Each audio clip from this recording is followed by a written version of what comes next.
I do recall you, when you were inducted into the Australian Football Hall of Fame, you're sort of never entirely happy after a call, that you always look back and think, oh, I could have done this better. How do you deal with that? Because no one's ever going to be perfect, but we all think you're pretty damn perfect, but close to, yeah. Close to. But that inner critic in your head, just how have you dealt with that over the years? Drives you mad. The mistakes last for a lot longer than the good feelings. People think, oh, wow, why do you do the job? Because we love it and it's such a challenge. But yeah, no, and that I'm not just saying this, and I think most people would be the same. Every Friday night, so let's say Friday night footy, because I did a lot of it, I'd go back to the hotel room and I'd think of all the things I wish I'd said, and then think of all the things I did say and wish I hadn't. Yeah, you are your best critic. I've always felt like, when you've done a good job? No one's perfect, and I've certainly never had the perfect call, but I always know that the disappointments in my broadcasting life have lingered a lot longer than the great moments. Do you think that drives you? For sure. Yeah. It does drive you, because I'm very proud. Sydney might be my favourite one because of the story of Buddy leaving. The loss of 2012, I just remember our defence was just unbelievable. Like the way they were just pummeling them. Hey, you're talking to a Swans fan here, so you don't have to remind me, Del Rock. When Roughhead tackled Dan Hanbury early on. Yeah, that was it with Dan Hanbury and the Swans. I made a mug of Hodge kissing Buddy.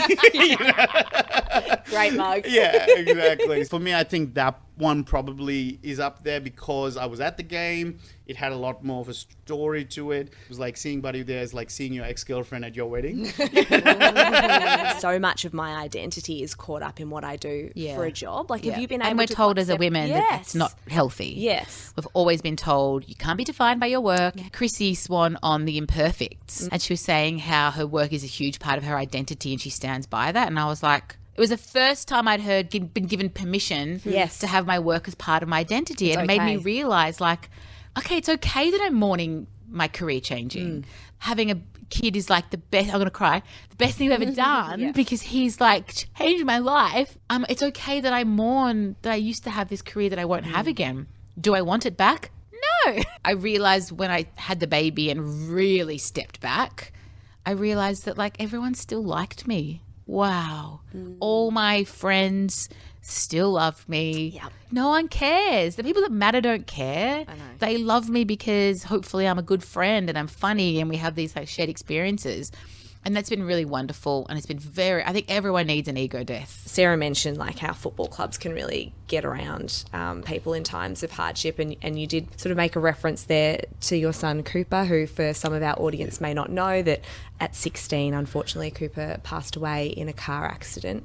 Can you just, if you feel comfortable to, talk about the support and how that time was for you and being in a football club and how that, I guess, got you through? Yeah, it was pretty challenging. Some days I can say his name and nothing, I'm okay. And then other days I can say his name and it's waterworks everywhere. So he's not with us, but he is with us every day. What's the best thing that someone could say to you in that situation? I don't have the magic words, but what I can say is they're better to say something than nothing.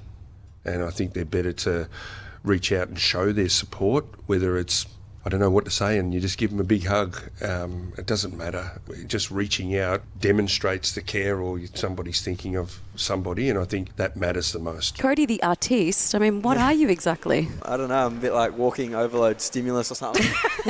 I keep bouncing around and can't find a style at the moment, which I kind of like, to be honest. I don't really want to have a style. I'll get bored pretty quick. So, yeah, I've been doing skateboards, I did some tattooing, I've drawn on some boots. Did you tattoo a teammate? I've tattooed several, yeah. If anyone gets stacked in a game for the rest of the year, you'll probably see someone with a tat on their butt. So you grew up on the family farm in Pakenham. Where does the love of painting come from? How did it come about? I had such a cool upbringing back there and a lot of freedom, and I think that's probably something that I now find in my art. I can channel my creative freedom through my art and lock in into a little room and get playful with some colours and whatever I feel like doing on that day. But growing up, Nana she always used to babysit me and have paintings in the background that she's working on. I'm actually going to do a collab project with my Nana, which would be really cool. So I can't wait for that, and she's pumped about that. So that's probably my next project. What's Nana's name? Nana Bev. So Bev / Cody, I love it. Yeah, she'll be here over the next few days getting pissed. She loves it.